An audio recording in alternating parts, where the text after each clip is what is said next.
আসসালামু আলাইকুম প্রিয় চাকরি প্রত্যাশী ভাই বোনেরা, আপনারা সবাই কেমন আছেন? আজকে আমরা খুব সহজ পদ্ধতিতে পাশ ফেলের অঙ্ক করব। তো আমরা শুরু করি। ১ নাম্বারটি দেখেন, কোনো পরীক্ষায় ৪০% পরীক্ষার্থী ইংরেজিতে, ২৫% পরীক্ষার্থী গণিতে এবং ১৫% পরীক্ষার্থী উভয় বিষয়ে ফেল করেছে। কতজন পরীক্ষার্থী উভয় বিষয়ে পাশ করেছে? আপনারা খেয়াল করে দেখবেন, এই যে ফেল, এই ফেলটা খুব গুরুত্ব দিবেন। উভয় বিষয়ে, উভয় উভয় কথাটার দিকে খেয়াল দিবেন। উভয় বিষয়ে যেটা থাকবে আমরা সবগুলোকে সেটাই বানাবো। যেহেতু এখানে আগে থেকেই সবগুলো ফেল দেওয়া আছে, তাহলে আমাদেরকে বানাতে হবে না। যদি এখানে মনে করেন ৪০% পরীক্ষার্থী পাস, এটা পাস থাকতো, তাহলে আমরা এটাকে ফেল বানিয়ে নিতাম। আশা করি বুঝতে পেরেছেন। যেহেতু এখানে আগে থেকে ফেল, সবগুলোই ফেল দেওয়া আছে, সেহেতু আমাদেরকে আর কি করতে হবে না, ফেল বানাতে হবে না। এটা আগে থেকে ফেল দেওয়া আছে, তাই এখানে সরাসরি আমরা যোগ করে দিলেই হয়ে যাবে। এই এখানে আছে কত পার্সেন্ট? ৪০% ফেল, এখানে আছে 25% ফেল। তাহলে আমরা যদি লিখি, তাহলে দেখেন এখানে আছে কত পার্সেন্ট? 40%।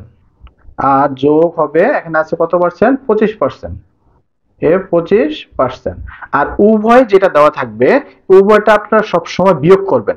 উভয় যেটা দেওয়া থাকবে, দেখেন উভয় বিষয়ে ফেল করেছে কত? 15% পরীক্ষার্থী উভয় বিষয়ে ফেল করেছে। এই 15% কি হবে? বিয়োগ হয়ে যাবে।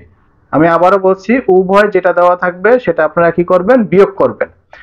তাহলে যদি আমরা এখন অঙ্কটা করি, তো এখানে 40%, এখানে 25%, 40 আর 25 যোগ করলে কত হবে? 65%। বিয়োগ 15%। তাহলে 65 থেকে যদি আমরা 15 বিয়োগ করি, তাহলে কত থাকে? 50%। তাহলে এই 50% কি পাস না ফেল? এখানে উভয় যেটা দেওয়া থাকে সেটাই। তাহলে উভয় দেওয়া আছে কি? ফেল। তাহলে 50% কি করেছে? ফেল করেছে। তাহলে 50% কি? এটা ফেল। তাহলে পাস করছে কত পার্সেন্ট? পাস করেছে কত পার্সেন্ট দেখেন। তাহলে আমরা জানি টোটাল হচ্ছে কত পার্সেন্ট? 100%। 100% থেকে ফেল কত পার্সেন্ট? 50%। তাহলে 100% থেকে 50% বাদ দিলে 50% থাকে। এই 50% হচ্ছে কি? পাস। আশা করি বুঝতে পেরেছেন। তাহলে 100% থেকে 50% বিয়োগ করলে 50% থেকে এই 50% হচ্ছে পাস। যদি এই নিয়মে করেন, তাহলে পাস ফেলের অঙ্কগুলো আপনারা সহজেই মিলাতে পারবেন। দেখেন কত সহজ অঙ্ক মিলে গেছে। পরীক্ষা হলে অনেক সময় বেঁচে যাবে। আর অনেক ব্যঞ্চিত্রের মাধ্যমে করা যায়, অনেকভাবে করা যায়। আমার কাছে মনে হয়েছে যে এই নিয়মটা সবচেয়ে সহজ। এই নিয়মটা আপনারা ট্রাই করবেন। আশা করি খুব সহজে আপনারা পাস ফেলের অঙ্ক মিলাতে পারবেন। তারপর দেখেন একই নিয়মে যদি আমরা 2 নম্বর অঙ্কটি করি, কোনো পরীক্ষায় 200 জনের মধ্যে 70% বাংলায়, 60% ইংরেজিতে এবং 40% উভয় বিষয়ে পাশ করে। খেয়াল করেন, এখানেও উভয় বিষয়ের উপর আমরা গুরুত্ব দিবেন। দেখেন 40% উভয় বিষয়ে পাশ করে।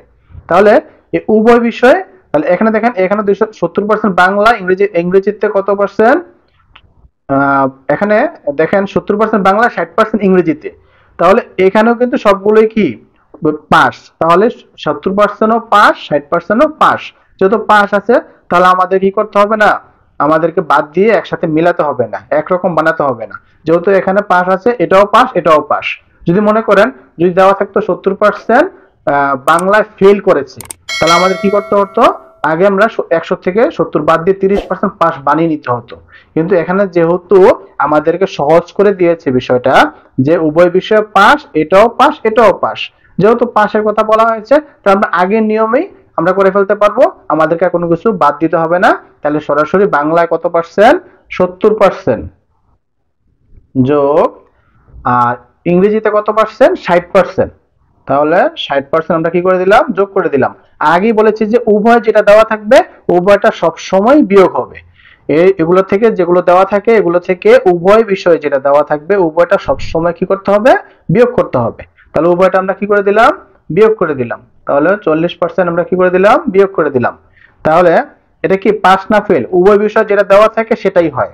তাহলে এটা হচ্ছে পাস। এটা হচ্ছে কি? পাস। আমি যদি এদিকে লিখি, এটা আগে লেখা উচিত ছিল। তাহলে এটা হচ্ছে কি? পাস। উভয় যেটা দেওয়া থাকবে আমরা সেটাই কিন্তু বের করতেছি। আর উভয়টা সবসময় কি করবেন? বিয়োগ করে দিবেন। তাহলে সমান সমান কত হয়? 70% 60% সমান সমান কত হয়? 130%। আমি লিখছি, আপনার তো পরীক্ষা হলে লিখতে হবে না, দেখে দেখে আপনারা করে ফেলতে পারবেন। বিয়োগ কত পার্সেন্ট? 40%। তো দেখেন 130 থেকে যদি 40% চলে যায়, তাহলে কত থাকে? 90%। তাহলে 90% কি করেছে? পাস করেছে। 90% পাস করেছে, তাহলে আমাদের চেয়েছি কি উভয় বিষয়ে ফেল করে কতজন। তো উভয় বিষয়ে যদি 90% যদি পাস করে তাহলে ফেল করে কতজন।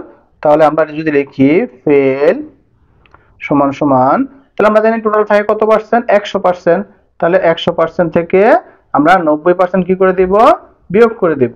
তাহলে বিয়োগ করে দিলে তাহলে ফেল থাকতেছে কত পার্সেন্ট, 10%। তাহলে আমরা ফেল পেলাম কত পার্সেন্ট, 10%। খেয়াল করেন ফেল কত পার্সেন্ট, 10%। আমাদের উত্তর হয়ে গেল না, আমাদের উত্তর হয় না। এখানে দেখেন পরীক্ষার্থী আছে কতজন, 200 জন। টোটাল পরীক্ষার্থী কতজন ছিল, 200 জন। 200 জনের কত পার্সেন্ট ফেল করেছে, 10%।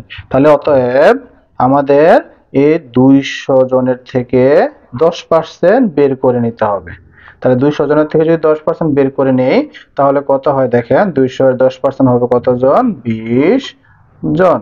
তাহলে 20 জন কি করেছে, ফেল করেছে। তাহলে 20 জন কোথায় আছে, 20 জন ক নাম্বার আছে 10 জন, খ নাম্বার আছে 15 জন, গ নাম্বার আছে 25 জন, ঘ নাম্বার আছে 20 জন। তাহলে উত্তর হবে 20 জন। তাহলে ঘ নাম্বারটা হচ্ছে উত্তর। আশা করি বুঝতে পেরেছেন। যদি চ্যানেলটি ভালো লাগে অবশ্যই সাবস্ক্রাইব করে পাশে থাকবেন। ধন্যবাদ সবাইকে। আসসালামু আলাইকুম।